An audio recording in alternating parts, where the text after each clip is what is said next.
Tashdile, liebe Landsleute und Freunde Tibets.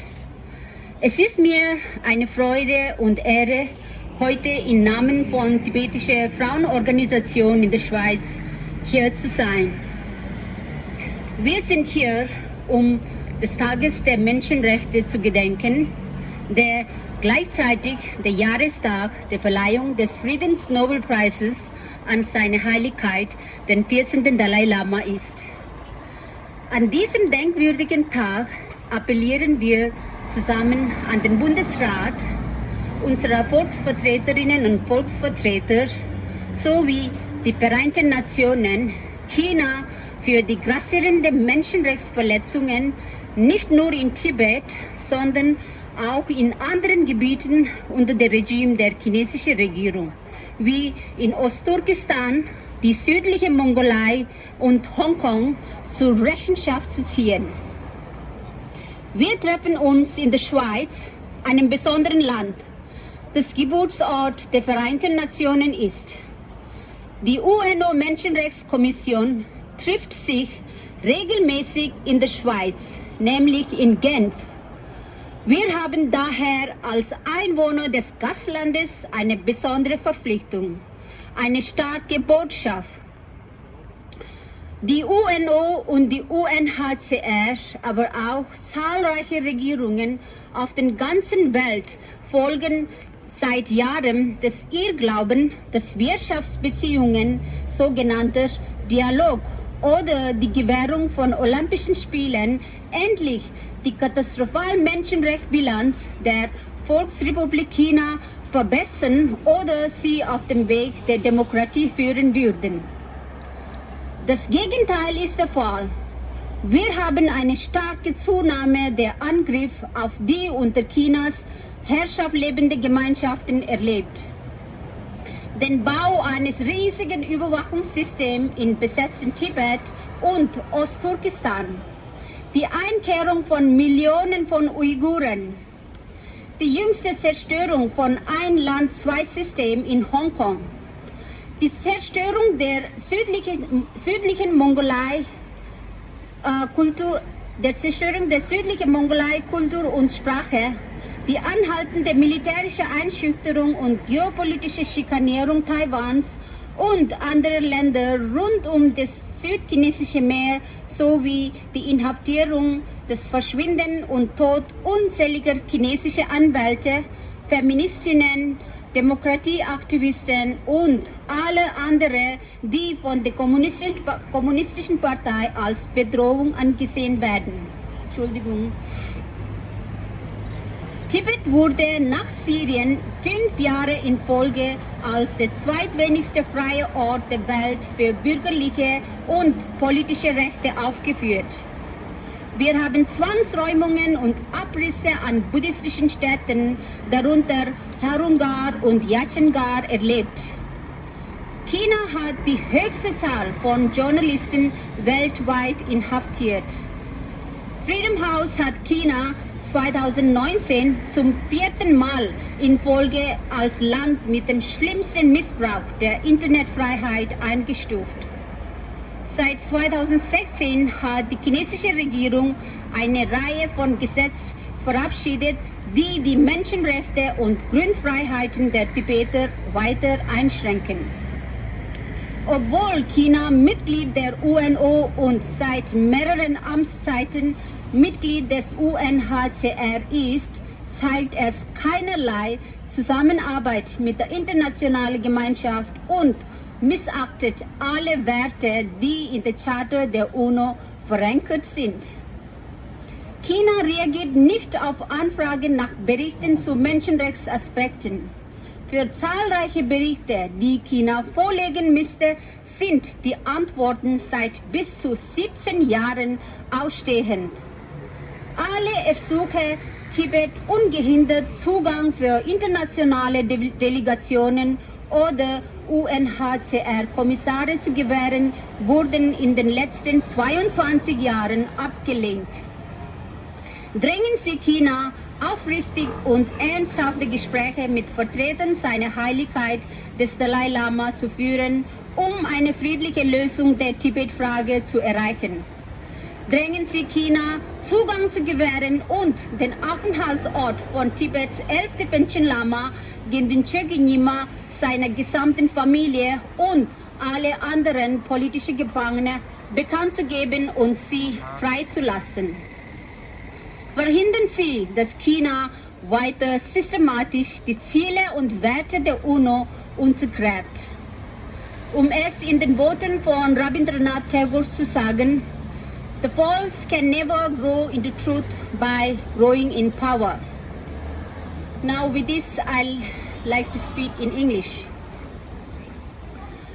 Today marks an important day for the Tibetans. On the one hand, it is a time of celebration because His Holiness the Dalai Lama was awarded the Nobel Peace Prize on this day in 1989. But on the other hand, it is a sad day for us because my fellow Tibetans in Tibet continue to suffer under one of the most brutal regimes. While many nations across the world commemorate this day with achievements and progress on human rights, the same cannot be said for the Tibetans because to the United Nations, the Declaration of Human Rights that was adopted 72 years ago is not applicable to the Tibetans. This is our day of mourning and protest. As such, we are here yet again to raise our voice against the double standard nature of the United Nations. According to the Article 2 of the Universal Declaration of Human Rights, adopted by the United Nations, quote, "Everyone is entitled to all the rights and freedoms set forth in this declaration without distinction of any kind, such as race, color, sex, language, religion, political or other opinion, national or social origin, property, birth or other status," unquote. But beneath the veneer of these lofty ideals lies the hypocrisy, that is the United Nations, mired in controversy with self-serving interests. In short, this declaration is just an eyewash to fool the world.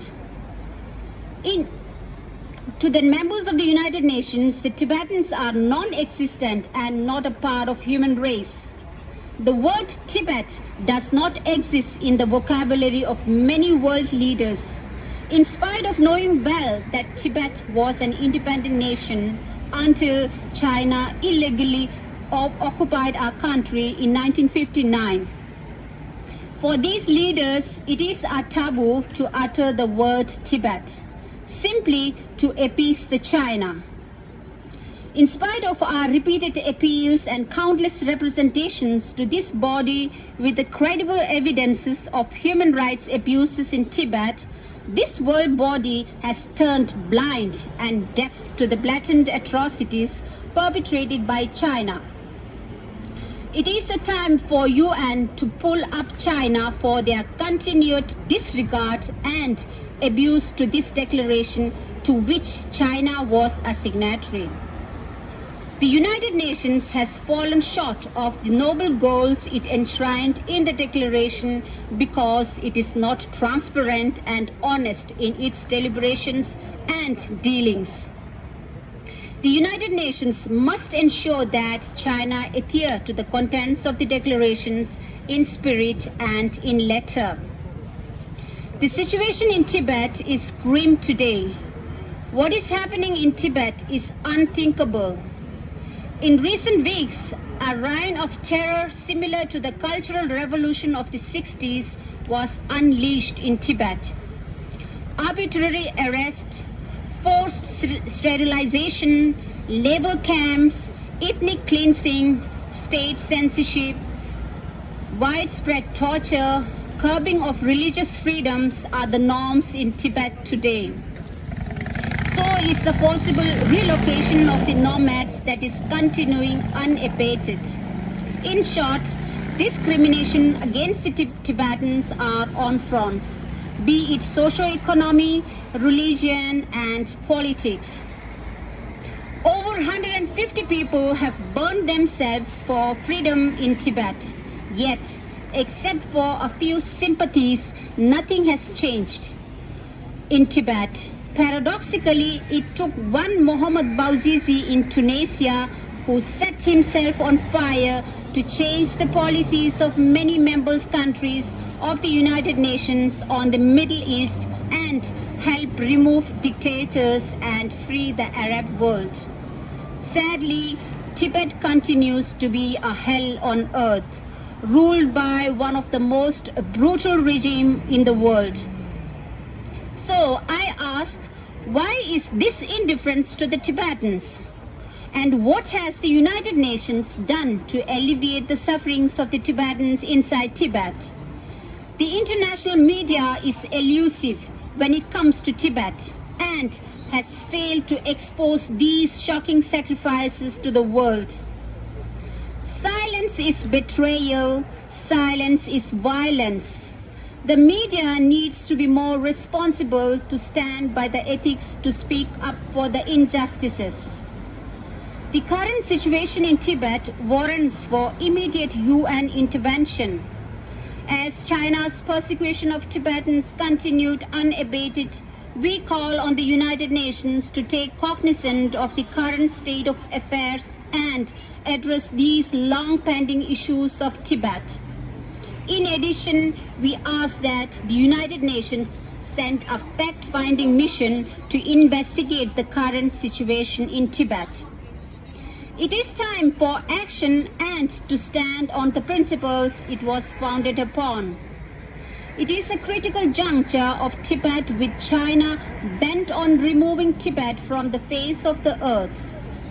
Tibet, with its unique heritage, has so much to contribute to the world in terms of ancient knowledge that can help tackle negative emotions with the potential to contribute to the world peace. It will be a colossal loss to the humanity if the issue of Tibet is not resolved. If the world continues its indifferent attitudes to the suffering of the Tibetans inside Tibet, it bodes ill for the entire humanity, as His Holiness the Dalai Lama's friend and fellow Nobel laureate Elie Wiesel puts it. Indifference to me is the epitome of evil. Today, I would like to appeal to my adopted country, Switzerland, to take the initiative of urging the Chinese government to talk to the representative of His Holiness the Dalai Lama to resolve the issue of Tibet. Additionally, I also like to urge Swiss government to uphold the values of liberty and equality and to speak on the human rights issue in Tibet. And finally, let the United Nations know that we have resolved to commit ourselves to the just cause of Tibet, as my previous generations have done here at the United Nations in the past. My generation will be followed by the next and the next until the issue of Tibet is resolved and with His Holiness the Dalai Lama returning to his rightful country. Until then, we will never give up. We will not relent. To my fellow Tibetans, I would like to appeal to unite, for unity is strength. We must strive to ensure that the sacrifices of our martyrs do not go in vain, for they gave their today for our tomorrow. Let us not remain silent, but remind the United Nations of Martin Luther King's quote, who said, "No one is free until we are all free." So, continue to make noises until the world hears us out. Long live His Holiness the Dalai Lama. Save Tibet. Pe Gelo.